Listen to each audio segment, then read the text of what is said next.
എനിക്കും കുട്ടികൾക്കും മാനക്കേട് കൊണ്ട് പുറത്തിറങ്ങി നടക്കാൻ പറ്റാത്തൊരു സാഹചര്യത്തിൽ കൂടിയാണ് ഞങ്ങളിപ്പോൾ കടന്നു പോയിക്കൊണ്ടിരിക്കുന്നത്.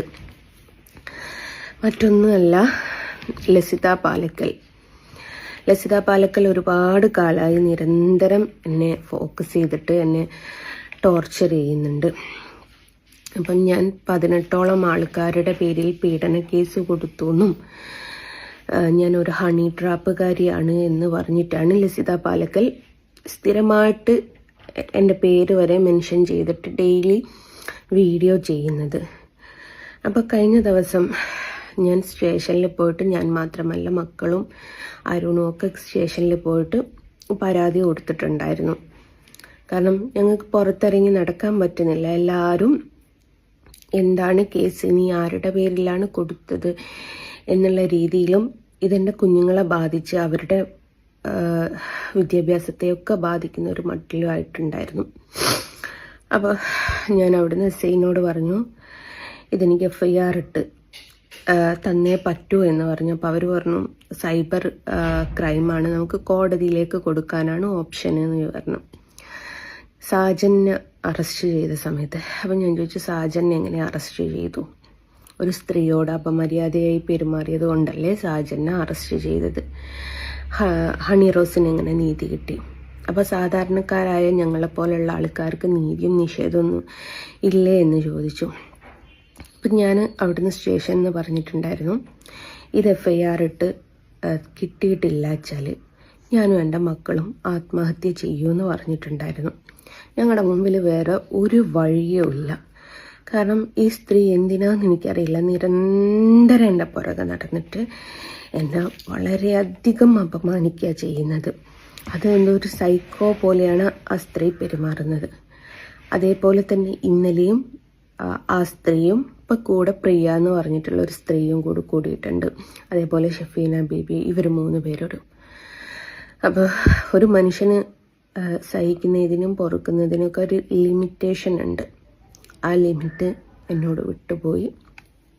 ഞാൻ ചെറിയൊരു സൂയിസൈഡ് അറ്റംപ്റ്റ് ശ്രമിച്ചു. അൺഫോർച്ചുനേറ്റ്ലി ചത്തില്ല. അപ്പോൾ അവർ അവിടുന്ന് നമ്മുടെ ഇവിടുന്നില്ലേ കൊയിലാണ്ടി ഹോസ്പിറ്റലിന് ഇൻറ്റിമേഷൻ കൊടുക്കുമെന്ന് പറഞ്ഞിട്ടുണ്ട്. ഇൻറ്റിമേഷൻ കൊടുത്താൽ ഈ പറഞ്ഞതുപോലെ പോലീസുകാർ വന്ന് എൻക്വയറി നടത്തും, FIR ഇടും എന്നൊക്കെ പറഞ്ഞിട്ടുണ്ട്. എനിക്ക് ഒന്നേ പറയാനുള്ളൂ, ലസിത പാലക്കലിൻ്റെ കാല് പിടിച്ചിട്ട് ഞാൻ അപേക്ഷിക്കുകയാണ്. ഞാൻ ചെയ്തു പോയൊരു തെറ്റ് എന്ന് പറയുന്നത് ഞാൻ കൃഷ്ണനെ വരയ്ക്കുന്നു എന്നുള്ളതാണ്. നിങ്ങളുടെ മുമ്പിൽ ഞാൻ ചെയ്തു പോയൊരു തെറ്റ്. അതിൻ്റെ പുറകെ എന്നെ ഇങ്ങനെ നിരന്തരം ഫോളോ ചെയ്ത് ഉപദ്രവിക്കുമ്പോൾ നിങ്ങൾക്ക് കുടുംബമുണ്ട്, കുട്ടികളുണ്ട് എന്ന് പോലും ചിന്തിക്കുന്നില്ല. ഇന്നലെ എൻ്റെ കുട്ടികൾ ഇതനുഭവിച്ചത്, അവർ ബ്ലഡ് തുടച്ചതിൻ്റെ അവരുടെ ആ മാനസികാവസ്ഥയൊക്കെ ഇനി ഒരു കൊച്ചിനും വരാതിരിക്കട്ടെ. ഇനി ഞാൻ എന്തെങ്കിലും ചെയ്യുക വെച്ചാൽ ഞാൻ മാത്രമല്ല എൻ്റെ കുഞ്ഞുങ്ങളെയും ഞാൻ കൊല്ലും. കാരണം അത്രമേൽ ഞങ്ങൾക്ക് സഹിക്കാൻ പറ്റുന്നില്ല. ഞങ്ങളുടെ കാര്യങ്ങൾ മാത്രം നോക്കി നടന്നിട്ടും ലസിത പാലക്കൽ എന്ന് പറയുന്ന ഒരു വ്യക്തി ഞങ്ങളെ ജീവിക്കാൻ ഒരു കാരണവശാലും സമ്മതിക്കുന്നില്ല. ഇതിന് ഫേക്കാണെന്ന് പറയണ്ട മോനെ. വണ്ടി പോയിട്ട് എൻ്റെ ഇതൊക്കെ എടുത്തുണ്ടോ, ഷീറ്റ് എടുത്തുണ്ടോ? ഇത് വെറുതെ കയ്യിൻ്റെ മുകളിൽ കെട്ടിയതാണെന്ന് പറയണ്ട.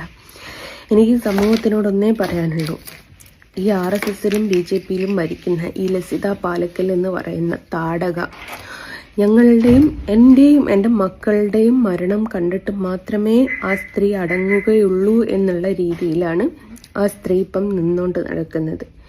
നിരന്തരം ഞാൻ ഹണി ട്രാപ്പുകാരിയാണ്, 18ഓളം ആൾക്കാരുടെ പേരിൽ പീഡന കേസ് കൊടുത്തു എന്ന് പറഞ്ഞ് നിരന്തരം പോസ്റ്റ് ഇടുന്നുണ്ട്. ആ പെണ്ണുങ്ങൾക്ക് ഓഫർ വെച്ചു, 7 പവൻ്റെ മാല കൊടുക്കാമെന്ന് പറഞ്ഞു. ഇതിൻ്റെ ഡീറ്റെയിൽ കൊണ്ടുതന്നാൽ മോനെ അന്ന് പരാതിപ്പെട്ടതിൻ്റെ റെസീറ്റും എടുക്ക്. രണ്ടാമത് പറഞ്ഞു 1 കോടി രൂപ വരുന്ന വീടും സ്ഥലവും ഞങ്ങൾ തരാം, ഇതിൻ്റെയൊക്കെ ഡീറ്റെയിൽ ഒന്ന് കൊണ്ടാ. ഞാൻ കൊടുക്കാത്ത കേസ് കൊടുത്തു എന്ന് പറഞ്ഞിട്ടാണ് ഈ പെണ്ണുങ്ങൾ നിരന്തരം പോസ്റ്റ് ഇടുന്നത്. എനിക്ക് ജീവിക്കണം എന്ന് ആഗ്രഹമുണ്ട്. പക്ഷെ ലസിത പാലക്കൽ എന്നതിന് സമ്മതിക്കുന്നില്ല. ഇനിയും എനിക്ക് പറ്റാത്തതുകൊണ്ട് ഞാൻ അത്രമേൽ വിഷമം സഹിക്കാൻ പറ്റാഞ്ഞിട്ടാണ് ഞാൻ ഇങ്ങനൊരു കടുങ്കൈ ചെയ്യാൻ ശ്രമിച്ചത്. ഇനി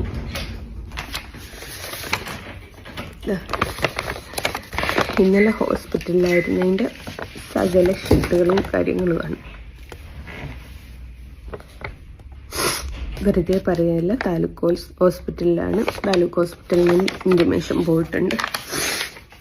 ഞാൻ അതിൻ്റെ മുമ്പായിട്ട് ഞാൻ പോലീസുകാരോട് വ്യക്തമായിട്ട് പറഞ്ഞിട്ടുണ്ട്, ഞാനും എൻ്റെ കുഞ്ഞുങ്ങളും ആത്മഹത്യ ചെയ്യുമെന്ന് പറഞ്ഞിട്ട്. ഇതായിരുന്നു മോനെ, ഇതല്ല വേറൊന്ന്, ഇത് ഗുരുവായൂരത്തേതാ.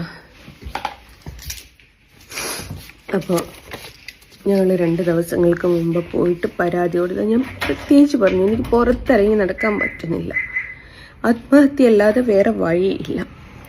ഞാൻ ചിത്രം വരയ്ക്കുന്നു, വിൽക്കുന്നു എന്ന് പറയുന്നത് അത് അവർക്ക് വിഷയമില്ല എന്ന് പറയുന്നു. പിന്നീട് പറയുന്നത് അവർക്ക് വിഷയമാണെന്ന് പറയുന്നു. ഗുരുവായൂർ പോകുന്നത് അവർക്ക് വിഷയമാണെന്ന് പറയുന്നു. ഗുരുവായൂർ പോകുന്നില്ല എന്ന് പറഞ്ഞപ്പം പോവാതിരിക്കുന്നത് അവർക്കൊരു വിഷയമാണെന്ന് പറയുന്നു. അത്രമേൽ ടോർച്ചർ ചെയ്യാൻ ഇനി ഞാൻ എവിടെയാണ്, പ്രധാനമന്ത്രിക്കോ മുഖ്യമന്ത്രിക്കോ എവിടെ വേണമെങ്കിലും ഞാൻ പോയി പരാതിപ്പെട്ടോളാം. ഈ ലസിത പാലക്കൽ ഒന്ന് എന്നെ വെറുതെ വിട്ടാൽ മാത്രം മതി. ആ സ്ത്രീക്ക് എന്തിൻ്റെ ഗുരുവാണെന്ന് എനിക്കറിയില്ല. ഇപ്പോൾ എൻ്റെ ഫാമിലി ഇന്നലെ ഇവിടെ ആരും ഉറങ്ങിയിട്ടില്ല, ഹോസ്പിറ്റലുമായിട്ട് കളിച്ചതാണ്. ഇവിടെ എൻ്റെ മക്കളും എല്ലാവരും മെൻ്റലി ടോർച്ചറായിട്ടുണ്ട്. ലസിത പാലക്കലിനെതിരെ ഞാൻ കൊടുത്ത കംപ്ലൈൻ്റാണ്, കംപ്ലൈൻറ്റിൻ്റെ റെസീറ്റാണ്. ഇത് FIR ഇടണമെന്ന് പറഞ്ഞപ്പം SI പറഞ്ഞ് ഞങ്ങൾ അവളെ വിളിപ്പിക്കാം, വിളിപ്പിച്ചിട്ട് അവളുടെ പ്രശ്നം എന്താണെന്ന് ചോദിക്കുക എന്ന് പറഞ്ഞു. വിളിച്ചിട്ട് അവളെ കിട്ടുന്നില്ല എന്നാണ് പറഞ്ഞത്. ഇപ്പോൾ ഇനിയും മനുഷ്യനെല്ലാവർക്കും ജീവിക്കാൻ ആഗ്രഹമുണ്ട്, അതേപോലെ എനിക്കും ആഗ്രഹമുണ്ട്. പക്ഷേ ഈ ലസിത പാലക്കൽ എന്നെയോ എൻ്റെ കുഞ്ഞുങ്ങളെയോ ജീവിക്കാൻ സമ്മതിക്കുന്നില്ല. വ്യാജ പ്രചരണം നടത്തിയിട്ട് പുറത്തിറങ്ങി നടക്കാൻ പറ്റാത്തൊരവസ്ഥയിലേക്ക് കൊണ്ടുവന്നിട്ടുണ്ട്. അതുകൊണ്ട് കൈ കൂപ്പിയിട്ട് ഞാൻ പറയാം, ലസിത ഒന്ന് പ്ലീസ് ഞങ്ങളെയും ഞങ്ങളുടെ കുടുംബത്തെയും ഒന്ന് വെറുതെ വിടണം. എനിക്ക് 2 കുഞ്ഞുങ്ങളുണ്ട്. നിനക്ക് കുടുംബം നശിപ്പിച്ച് നല്ല ശീലമുണ്ട് എന്ന് വെച്ചിട്ട് എൻ്റെ കുഞ്ഞുങ്ങൾക്ക് അമ്മയില്ലാതാക്കരുത്. ഇനി ഞാൻ അവരെയും കൂടി കൂട്ടിയിട്ടേ ഞാൻ വല്ല തീയും കൊളുത്തിയിട്ട് ഞങ്ങൾ എല്ലാവരും കൂടി മരിച്ചോളാം. നിനക്ക് അത്രയ്ക്ക് സമാധാനമാണെങ്കിൽ.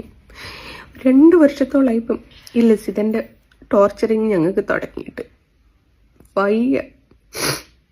വയ്യാത്തോണ്ട് ചെയ്തു വെച്ചതാണ് ഞാൻ. പ്ലീസ് എന്നെ ജീവിക്കാൻ വിടണം.